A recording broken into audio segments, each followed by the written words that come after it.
এইটা হচ্ছে আমার এক নানির বাসা। নানির বাড়ির পেছনে এই অবশিষ্ট অংশটুকু তারা কাজে লাগিয়েছেন। দেখুন এখানে যে কয়েকটা কাঁচামরিচ গাছও দেখতে পাচ্ছি। এই আমের গাছগুলোর নাম হচ্ছে আমরুপালি। 46টি গাছ রয়েছে এখানে।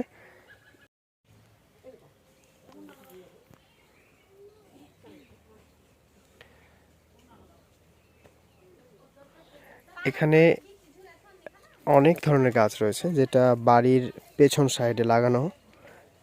তাই গ্রামে যাদের এই সকল প্লেস রয়েছে, আমি মনে করি যে তাদেরকে মোটামুটি সব ধরনের খাবারই একদম অরিজিনাল, মানে কোনো রকম অর্গানিক সার ছাড়াই তারা খেতে পারেন।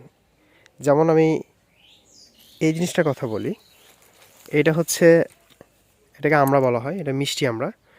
তো এই আমরা মূলত কোনো রকম সার বিষ ছাড়া এখানে উৎপন্ন করা হয়েছে। এখানে রয়েছে এক ধরনের সবজি। আর যে এই গাছগুলো দেখছেন আমের, এখানে এই আমের গাছগুলোর নাম হচ্ছে আমরুপালি। 46টি গাছ রয়েছে এখানে। এইটা হচ্ছে আমার এক নানির বাসা। নানির বাড়ির পেছনে এই অবশিষ্ট অংশটুকু তারা কাজে লাগিয়েছেন। দেখুন এখানে যে কয়েকটা কাঁচামরিচ গাছও দেখতে পাচ্ছি। আর এইগুলো কচু লাগানো হয়েছে।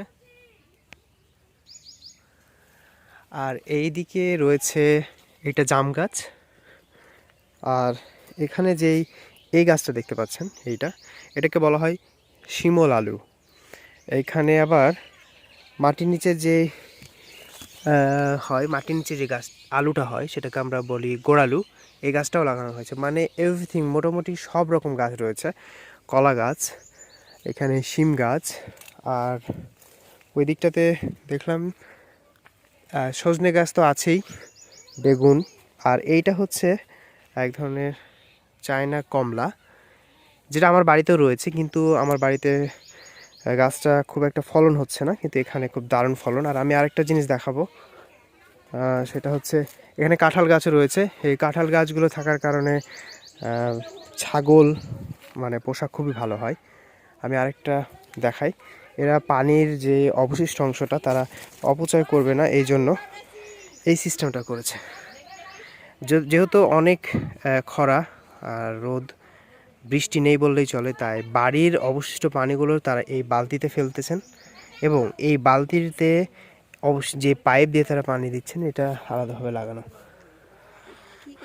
আর এই যে আমার নানির বাড়ির পেছনের অবশিষ্ট অংশ দেখালাম।